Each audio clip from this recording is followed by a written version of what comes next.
Good morning friends, आप सभी को प्यार भरा नमस्कार।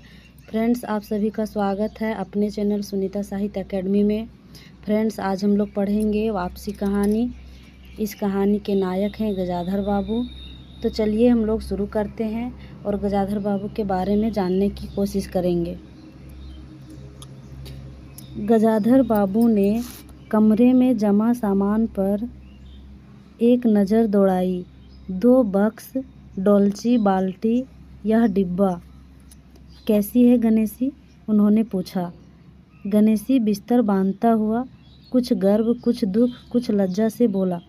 ध्यान दीजिएगा दोस्तों, यहाँ पे 2 बक्स है, अर्थात बक्सा होगा 2, डोलची है और बाल्टी है। बिस्तर बांधता हुआ कुछ गर्व, कुछ दुख, कुछ लज्जा से बोला।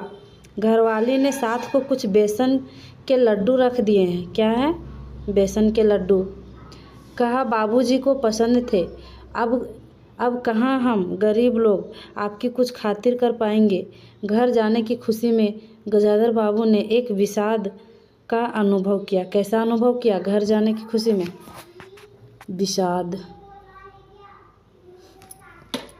विषाद अनुभव किया।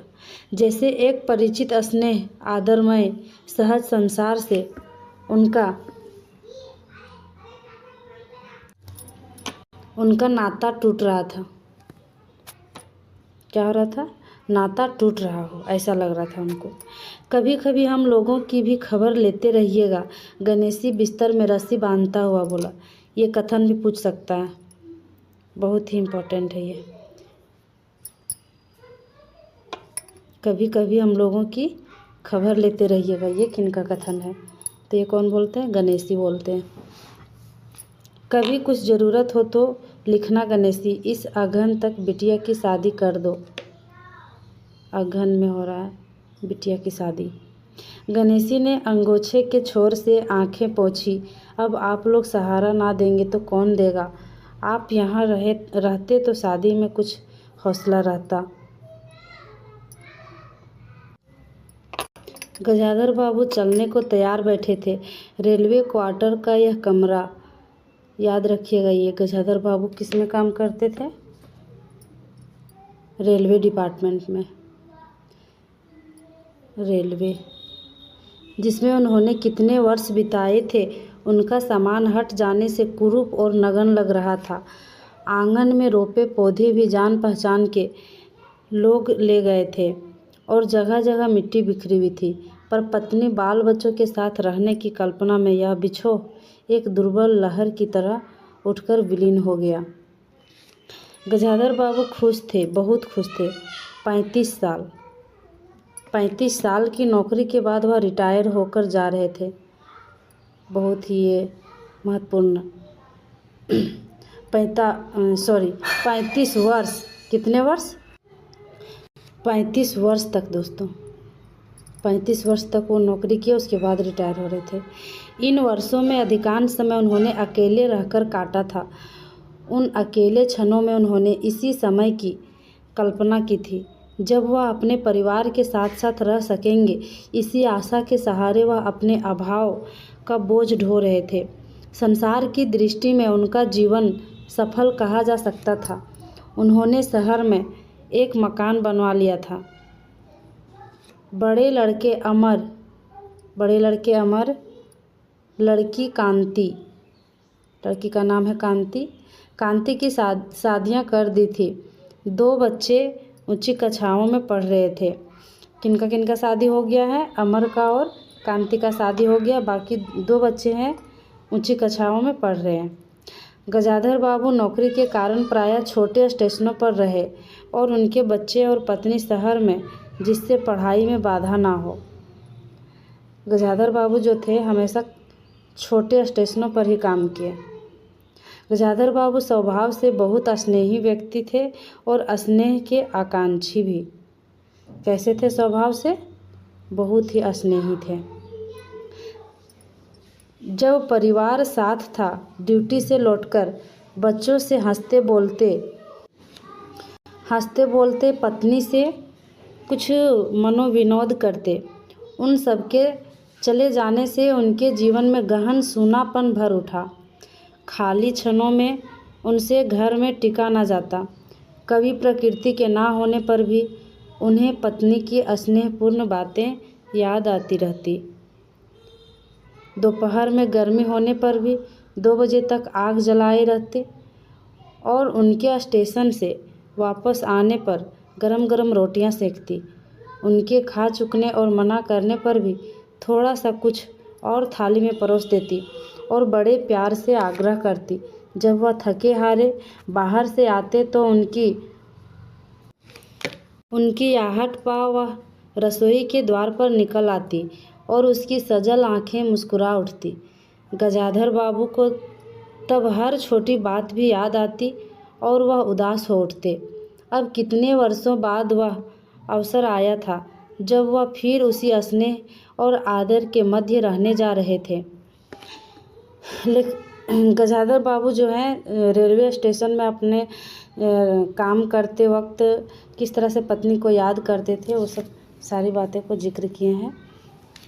आगे है, टोपी उतारकर गजाधर बाबू ने चारपाई पर रख दी, जूते खोलकर नीचे खिसका दिए। अंदर से रह रहकर कह-कहों की आवाज़ आ रही थी।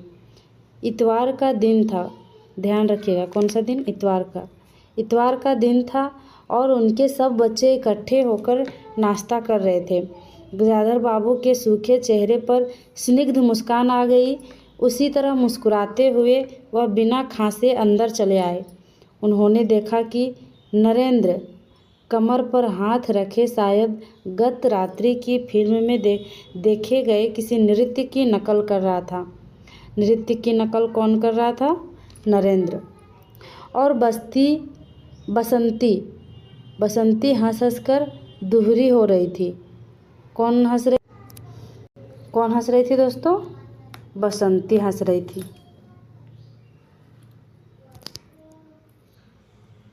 अमर की बहू को अपने तन बदन आंचल या घूंघट का कोई होश न या और वह उन्मुक्त रूप से हंस रही थी। अमर की बहू भी हंस रही थी। गजाधर बाबू को देखते ही नरेंद्र धप से बैठ गया और चाय का प्याला उठाकर मुंह से लगा लिया। बहू को होश आया और उसने झट से माथा ढक लिया। केवल बसंती का शरीर रह रहकर हंसी दबाने का प्रयत्न में हिलता रहा। तो बसंती हंस रही थी और उसकी भाभी भी हंस रही थी। गजाधर बाबू ने मुस्कुराते हुए उन लोगों को देखा, फिर कहा, क्यों नरेंद्र, क्या नकल हो रही है? कुछ नहीं बाबूजी, नरेंद्र ने सिटपिटा कर कहा। गजाधर बाबू ने चाहा था कि वह भी इस मनोविनोद में भाग लेते, पर उनके आते ही जैसे सब कुंठित हो चुप हो गए। उससे उनके मन में थोड़ी सी चिंता उपज आई। बैठते हुए बोले, बसंती, चाय मुझे भी देना, तुम्हारी अम्मा की पूजा अभी चल रही है क्या? गजाधर बाबू जैसे घर में प्रवेश किए, सब घर उनके आने से पहले सब घर में नाच कूद रहे थे, सब कूद रहे थे, पर जैसे आए गजाधर बाबू तो सब शांत हो गए, कुंठित होकर बैठ गए। शांत का माहौल हो गया। बसंती ने माँ की कोठरी की ओर देखा, अभी आती ही होंगी, और प्याले में उनके लिए चाय छानने लगी। बहू चुपचाप पहले ही चली गई थी। अब नरेंद्र भी चाय की आखिरी घूंट पीकर उठ खड़ा हुआ। केवल बसंती पिता के लिहाज में चौके में बैठी माँ की राह देखने लगी। गजाधर बाबू ने एक घूंट चाय पी, फिर कहा, बेटी, चाय तो फीकी है, लाइए चीनी और डाल दूं? बसंती बोली, रहने दो, तुम्हारी अम्मा जब आएगी तभी पी लूंगा। थोड़ी देर में उनकी पत्नी हाथ में अर्घ का लोटा लिए निकली और अशुद्ध स्तुति कहते हुए तुलसी में डाल दिया। उन्हें देखते ही बसंती भी उठ गई। पत्नी ने आकर गजाधर बाबू को देखा और कहा, अरे आप अकेले बैठे हैं, ये सब कहाँ गए? गजाधर बाबू के मन में खांस सी करके उठी। अपने काम में लग गए हैं, आखिर बच्चे ही हैं। पत्नी आकर चौके में बैठ गई। उन्होंने नाक मुंह चढ़ाकर चारों ओर जूठे बर्तनों को देखा, फिर कहा, सारे में जूठे बर्तन पड़े हैं, इस घर में धर्म कुछ नहीं, पूजा करके सीधे चौके में घुसो।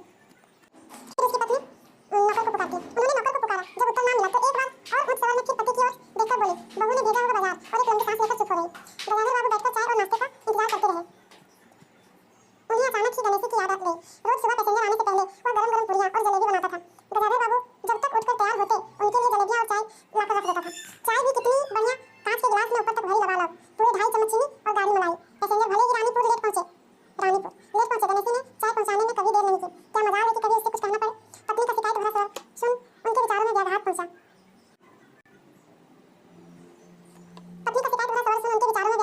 वह कह रही थी, सारा दिन इसी खिचखिच में निकल जाता है, इस गृहस्थी का धंधा पिटते पिटते उम्र बीत गई, कोई जरा हाथ भी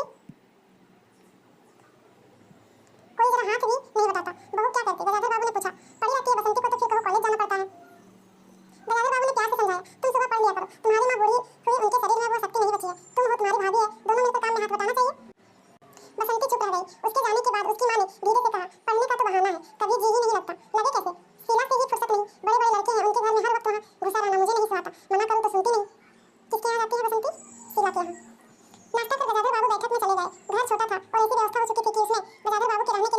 बचा था। जैसे किसी मेहमान के लिए कुछ अस्थायी प्रबंध कर दिया जाता है, उसी प्रकार बैठक में कुर्सियों को दीवार से सटाकर बीच में गजाधर बाबू के लिए पतली सी चारपाई डाल दी गई थी। गजाधर बाबू उस कमरे में पड़े पड़े कभी कभी अनायास ही इस अस्थायित्व का अनुभव करने लगते। उन्हें याद हो आती है उन रेलगाड़ियों की जो यात्री और थोड़ी देर रुक कर किसी और लक्ष्य की ओर चली जाती है। घर छोटा होने के कारण बैठक में ही अब अपना प्रबंध किया था। उनकी पत्नी के पास अंदर एक छोटा कमरा अवश्य था, पर वह एक और के मर्तबान दाल चावल के कनस्तर और घी के डिब्बों से घिरा था। दूसरी ओर पुरानी रजाइयों दरियों में लिपटी रस्सी से बंधी रखी थी। उसके पास एक बड़े से टीन के बक्से में भर भर के गर्म कपड़े थे। बीच में एक अरगनी बंधी हुई थी जिस पर प्रायः बसंती के कपड़े लापरवाही से पड़े रहते थे। वह भरसक उस कमरे में नहीं जाते थे। घर का दूसरा कमरा अमर और उसकी बहू के पास था। तीसरा कमरा जो सामने की ओर था बैठक था। गजाधर बाबू के आने से पहले उसमें अमर की ससुराल से आया बेत की 3 कुर्सियों पर सेट पड़ा था। कुर्सियों पर नीली गद्दियां और बहू के हाथों के कड़े कुशन थे। अमर की ससुराल से क्या आया हुआ था? बेत की 3 कुर्सियों का सेट। ये पूछ सकता है। 3 कुर्सियों का सेट आया था। जब कभी उनकी पत्नी को कोई लंबी शिकायत करनी होती तो अपनी चटाई बैठक में डाल पड़ जाती थी। वह एक दिन चटाई लेकर आई। गजाधर बाबू ने घर गृहस्थी की बातें छेड़ी। वह घर का रवैया देख रहे थे। बहुत हल्के से उन्होंने कहा कि अब हाथ में पैसा कम रहेगा, कुछ खर्च कम होना चाहिए। सभी खर्च तो वाजिब वाजिब है, किसका पेट काटूं? यही जोड़ गांठ करते करते बूढ़ी हो गई, ना मन का पहनना ना ओढ़ा। गजाधर बाबू ने आहत विस्मित दृष्टि से पत्नी को देखा। उनसे अपनी हैसियत छिपी न थी। उनकी पत्नी तंगी का अनुभव कर उसका उल्लेख करती, क्या स्वाभाविक था, लेकिन उनमें सहानुभूति का पूर्ण अभाव गजाधर बाबू को बहुत खटका। उनसे यदि राय बात की जाए कि प्रबंध कैसे हो तो उन्हें चिंता कम संतोष अधिक होता, लेकिन उनसे तो केवल शिकायत की जाती थी, जैसे परिवार की सब परेशानियों के लिए वही जिम्मेदार थे। तुम्हें किस बात की कमी है अमर की माँ? घर में बहू है, लड़के बच्चे हैं, सिर्फ रुपये से ही आदमी अमीर नहीं होता। गजाधर बाबू ने कहा और कहने के साथ ही अनुभव किया, यह उनकी आंतरिक अभिव्यक्ति थी, ऐसी कि उनकी पत्नी नहीं समझ सकती। हाँ, बड़ा सुख है ना बहू से, आज रसोई करने गई है, देखो क्या होता है। यह कहकर पत्नी ने आंखें मूंदी और सो गई। गजाधर बाबू बैठे हुए पत्नी को देखते रह गए। यही थी क्या उनकी पत्नी, जिसके हाथों के कोमल स्पर्श, जिसकी मुस्कान की याद में उन्होंने संपूर्ण जीवन काट दिया था। उन्हें लगा कि लावण्यमयी युवती जीवन की राह में कहीं खो गई है और उसकी जगह आज जो स्त्री है वह उनके मन और प्राणों के लिए नितांत अपरिचित है। गाढ़ी नींद में डूबी उनकी पत्नी का भारी सा शरीर बहुत बेडौल और कुरूप लग रहा था। चेहरा श्रीहीन और रूखा था। गजाधर बाबू देर तक निसंग दृष्टि से पत्नी को देखते रहे और फिर लेटकर छत की ओर ताकने लगे। अंदर कुछ गिरा और उनकी पत्नी हड़बड़ाकर उठ बैठी। लो, बिल्ली ने कुछ गिरा दिया शायद, और वह अंदर भागी। थोड़ी देर में लौटकर आई तो उनका मुंह फूला हुआ था। देखा बहू को चौका खुला छोड़ आई, बिल्ली ने दाल की पतीली गिरा दी। सभी तो खाने को है, अब क्या खिलाऊंगी? वह सांस लेने को रुकी और बोली, एक तरकारी और 4 पराठे बनाने में सारा डिब्बा घी उड़ेलकर रख दिया। जरा सा दर्द नहीं है, कमाने वाला हाड़ तोड़े और यहाँ चीज़ें लूटे। मुझे तो मालूम था कि यह सब काम किसी के बस का नहीं है। गजाधर बाबू को लगा कि पत्नी कुछ और बोलेगी तो उनके कान झनझना उठेंगे। ओठ बीच करवट लेकर उन्होंने पत्नी की ओर पीठ कर ली। रात का भोजन बसंती ने जानबूझकर ऐसा बनाया था कि कौर तक निगला ना जा सके। गजाधर बाबू चुपचाप खाकर उठ गए, पर नरेंद्र थाली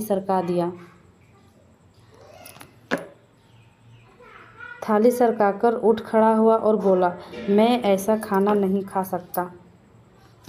कौन बोलता है ऐसा? मैं खाना नहीं खा सकता? नरेंद्र बोलता है, मैं ऐसा खाना नहीं खा सकता।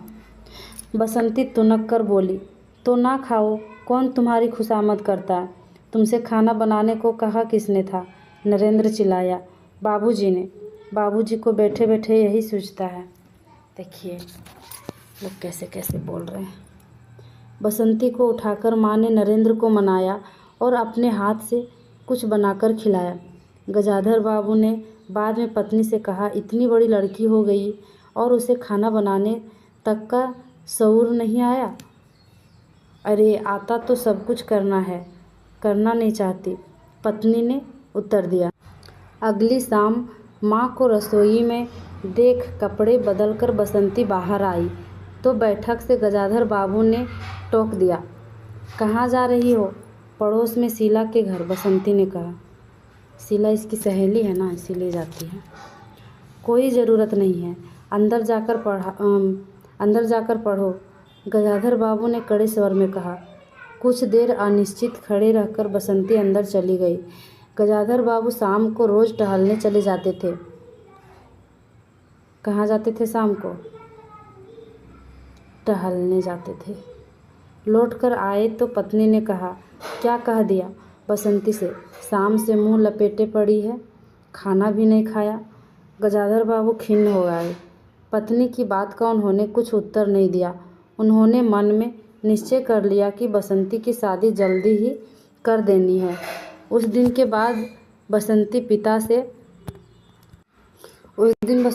से बसंती क्या करने लगी? पिता से बच के रहने लगी। जाना होता तो पिछवाड़े से जाती। गजाधर बाबू ने एक बार पत्नी से पूछा तो उत्तर मिला, रूठी हुई है। गजाधर बाबू को रोष हुआ। लड़की के इतने मिजाज जाने को रोक दिया तो पिता से बोलेगी नहीं। फिर उनकी पत्नी ने ही सूचना दी कि अमर अलग रहने की सोच रहा है। गजब। देख रहे हैं दोस्तों किस तरह से परिवार की कथा हो रही है। पिता होकर के अपने बाल बच्चे को डांट भी नहीं सकते हैं।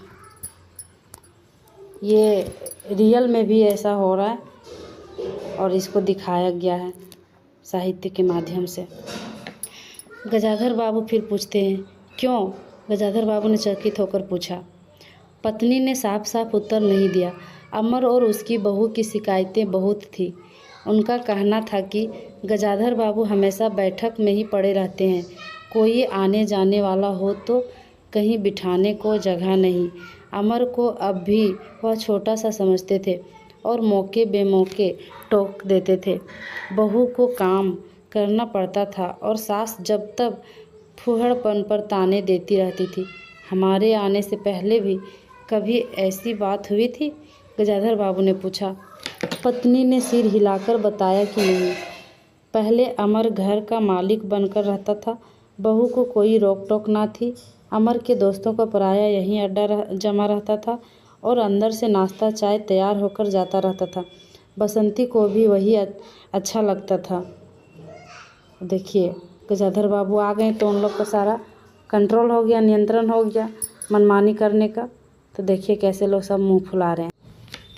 गजाधर बाबू ने बहुत धीरे से कहा, अमर से कहो जल्दबाजी की कोई ज़रूरत नहीं है।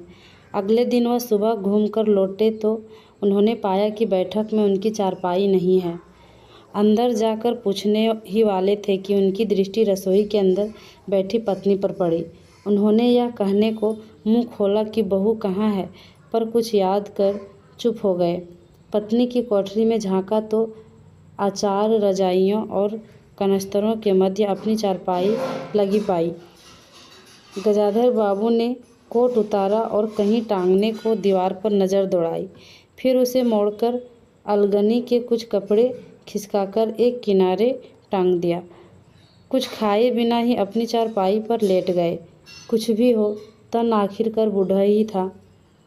सुबह शाम कुछ दूर टहलने अवश्य चले जाते, पर आते जाते थक उठते थे। गजाधर बाबू को अपना बड़ा सा क्वार्टर याद आ गया। निश्चित जीवन। सुबह पैसेंजर ट्रेन आने पर स्टेशन की चहल पहल, चिर परिचित चेहरे और पटरी पर रेल के पहियों की खटखट जो उनके लिए मधुर संगीत की तरह क्या थी? मधुर संगीत की तरह थी। तूफान और डाक गाड़ी के इंजनों की चिंगाड़ उनकी अकेली रातों की साथी थी। सेठ रामजी मल क्या है? सेठ रामजी मल की मील के कुछ लोग कभी कभी पास आकर बैठते। वही उनका दायरा था, वही उनके साथी। वह जीवन अब उन्हें एक खोई निधि सा प्रतीत हुआ। उन्हें लगा कि वह जिंदगी द्वारा ठगे गए हैं। उन्होंने जो कुछ चाहा उसमें से उन्हें एक बूंद भी ना मिली। लेटे हुए वह घर के अंदर से आते विविध शोरों को सुनते रहे। बहू और सास की छोटी सी झड़प बाल्टी पर खुले नल की आवाज़, रसोई के बर्तनों की खटपट और उसी में दो गौरैयों का वार्तालाप, और अचानक ही उन्होंने निश्चय कर लिया कि अब घर की किसी बात में दखल ना देंगे। यदि गृह स्वामी के लिए पूरे घर में एक चारपाई की जगह नहीं है तो यही पड़े रहेंगे। अगर कहीं और डाल दी गई तो वह चले जाएंगे। यदि बच्चों के जीवन में उनके लिए कहीं स्थान नहीं है तो अपने ही घर में परदेसी की तरह पड़े रहेंगे। और उस दिन के बाद सचमुच गजाधर बाबू कुछ नहीं बोले। नरेंद्र रुपये मांगने आया तो बिना कारण पूछे उसे रुपये दे दिए। बसंती काफ़ी अंधेरा हो जाने के बाद भी पड़ोस में रही तो भी उन्होंने कुछ नहीं कहा। पर उन्हें सबसे बड़ा गम यह था कि उनकी पत्नी भी उनमें कुछ परिवर्तन लक्ष्य नहीं किया। वह मन ही मन कितना भार ढो रहे हैं इससे वह अनजान ही बनी रही, बल्कि उन्हें पति के घर के मामले में हस्तक्षेप न करने के कारण शांति ही थी। कभी कभी कह भी उठती, ठीक ही है, आप बीच में ना पड़ा कीजिए, बच्चे बड़े हो गए हैं, हमारा जो कर्तव्य था कर रहे हैं, पढ़ा रहे हैं, शादी कर देंगे। उनकी पत्नी भी गजाधर बाबू का दर्द नहीं समझ रही थी कि वो अंदर से कितना घुटन महसूस कर रहे हैं। गजाधर बाबू ने आहत दृष्टि से पत्नी को देखा। उन्होंने अनुभव किया कि वह पत्नी और बच्चों के लिए केवल धनोपार्जन के निमित्त मात्र हैं। जिस व्यक्ति के अस्तित्व में पत्नी मांग में सिंदूर डालने की अधिकारिणी है, समाज में उसकी प्रतिष्ठा है, उसके सामने वह 2 वक्त भोजन की थाली रख देने से सारे कर्तव्यों से छुट्टी पा जाती है। वह घी और चीनी के डिब्बों में इतनी रमी हुई है कि अब वही उसकी संपूर्ण दुनिया बन गई है। गजाधर बाबू उनके जीवन के केंद्र नहीं हो सकते। उन्हें तो अब बेटी की शादी के लिए भी उत्साह बुझ गया। किसी बात में हस्तक्षेप न करने के निश्चय के बाद भी उनका अस्तित्व उस वातावरण का एक भाग न बन सका। उनकी उपस्थिति उस घर में ऐसी असंगत लगने लगी थी जैसे सजी हुई बैठक में उनकी चारपाई थी। उनकी सारी खुशी एक गहरी उदासीनता में डूब गई।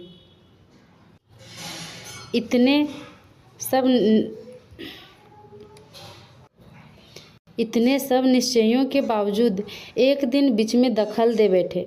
पत्नी स्वाभानुसार नौकर की शिकायत कर रही थी, कितना कमज़ोर है, बाजार की भी चीज़ में पैसा बनाता है, खाने बैठता है तो खाता ही चला जाता है। गजाधर बाबू को बराबर यह महसूस होता रहता था कि उनके घर का रहन सहन और खर्च उनकी हैसियत से कहीं ज़्यादा है।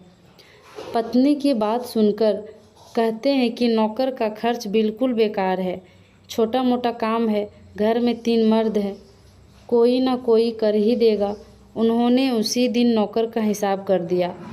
अमर दफ्तर से आया तो नौकर को पुकारने लगा, अमर की क्यों, कहते हैं खर्च बहुत है। यह वार्तालाप बहुत सीधा सा था, पर जिस टोन में बहू बोली गजाधर बाबू को खटक गया।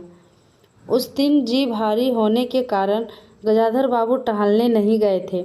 आलस्य में उठकर बत्ती भी नहीं जलाई थी। इस बात से बेखबर नरेंद्र माँ से कहने लगा, अम्मा तुम बाबूजी से कहती क्यों नहीं, बैठे बिठाए कुछ नहीं तो नौकर ही छुड़ा दिया। अगर बाबूजी यह समझे कि मैं साइकिल पर गेहूँ रखकर आटा पिसाने जाऊँगा तो मुझे से यह नहीं होगा। हाँ अम्मा, बसंती का स्वर था, मैं कॉलेज भी जाऊं और लौटकर घर में झाड़ू भी लगाऊं, यह मेरे बस की बात नहीं है। बूढ़े आदमी हैं, अमर भुनभुनाया, चुपचाप पड़े रहें, हर चीज़ में दखल क्यों देते हैं। पत्नी ने बड़े देखिए दोस्तों, अब उसकी पत्नी भी व्यंग से बोल रही है। उसकी पत्नी व्यंग से कहा, और कुछ नहीं सूझा तो तुम्हारी बहू को ही चौके में भेज दिया। वह गई तो 15 दिन का राशन 5 दिन में बनाकर रख दिया। बहू कुछ कहे इससे पहले वह चौके में घुस गई। कुछ देर में अपनी कोठरी में आई और बिजली जलाई तो गजाधर बाबू को लेटे देख बड़ी सिटपिटाई। गजाधर बाबू की मुख मुद्रा से वह उनमें भावों का अनुमान ना लगा सकी। वह चुप आंखें बंद किए लेटे रहे। गजाधर बाबू चिट्ठी हाथ में लिए अंदर आए और पत्नी को पुकारा। वह भींगे हाथ निकली और आंचल से पोंछती हुई पास या खड़ी हुई। गजाधर ने बिना किसी भूमिका के कहा, मुझे सेठ रामजी मल की चीनी मिल में नौकरी मिल गई है। खाली बैठे रहने से तो 4 पैसे घर में आए वही अच्छा है। उन्होंने तो पहले ही कहा था, मैंने ही मना कर दिया था। फिर कुछ रुककर जैसे ही बुझी हुई आग में चिंगारी चमक उठे, उन्होंने धीमे स्वर में कहा, मैंने सोचा था कि बरसों तुम सबसे अलग रहने के बाद अवकाश पाकर परिवार के साथ रहूँगा। खैर, परसों जाना है, तुम भी चलोगी? मैं पत्नी ने सकपका कर कहा, मैं चलूँगी तो यहाँ का क्या होगा? इतनी बड़ी गृहस्थी, फिर सियानी लड़की। बात बीच में काट गजाधर बाबू ने हताश स्वर में कहा, ठीक है, तुम यहीं रहो। मैंने तो ऐसे ही कहा था, और गहरे मौन में डूब गए। नरेंद्र ने बड़ी तत्परता से बिस्तर बांधा और रिक्शा बुला लाया। गजाधर बाबू का टीन का बक्स और पतला सा बिस्तर उस पर रख दिया गया। नाश्ते के लिए लड्डू और मरीठी की डलियाँ हाथ में लिए गजाधर बाबू रिक्शे पर बैठ गए। दृष्टि उन्होंने अपने परिवार पर डाली, फिर दूसरी ओर देखने लगे और रिक्शा चल पड़ा। उनके जाने के बाद सब अंदर लौट आए। बहू ने अमर से पूछा, सिनेमा ले चलिएगा ना? बसंती ने उछलकर कहा, भैया हमें भी। गजाधर बाबू की पत्नी सीधे चौके में चली गई। बची हुई मरीठियों को कटोर दान में रखकर अपने कमरे में लाई और कनस्तरों के पास रख दिया। फिर बाहर आकर कहा, अरे नरेंद्र बाबू की चारपाई कमरे से निकाल दे, उसमें चलने तक की जगह नहीं है। तो दोस्तों, ये गजाधर बाबू की कहानी थी, और सुन कर के पढ़ कर के तो ज़रूर हृदय पसीज गया होगा आप सभी का। एक गार्जियन होकर के, एक पिता होकर के अपने बाल बच्चों के लिए क्या नहीं करते हैं, कौन सा कष्ट नहीं सहना पड़ता है। लेकिन बाद में वही बेटे और बेटी बड़े होकर के बहू अपने बूढ़े माँ बाप को देखना पसंद नहीं करते हैं। उनका रोकना टोकना अच्छा नहीं लगता उन लोगों को। तो गजाधर बाबू फिर से अपने वापस चले जाते हैं राम बाबू के पास, यानी कि शहर चले जाते हैं। तो दोस्तों, अब हम लोग इस कहानी को तो पूरा पढ़ लिए हैं। अब हम लोग नेक्स्ट क्लास में इसका क्वेश्चन आंसर करेंगे। जितना इस कहानी से प्रश्न बनेगा हम बनाने की कोशिश करेंगे। तो दोस्तों, ये वीडियो अच्छा लगा हो तो लाइक शेयर सब्सक्राइब कर दीजिएगा। धन्यवाद।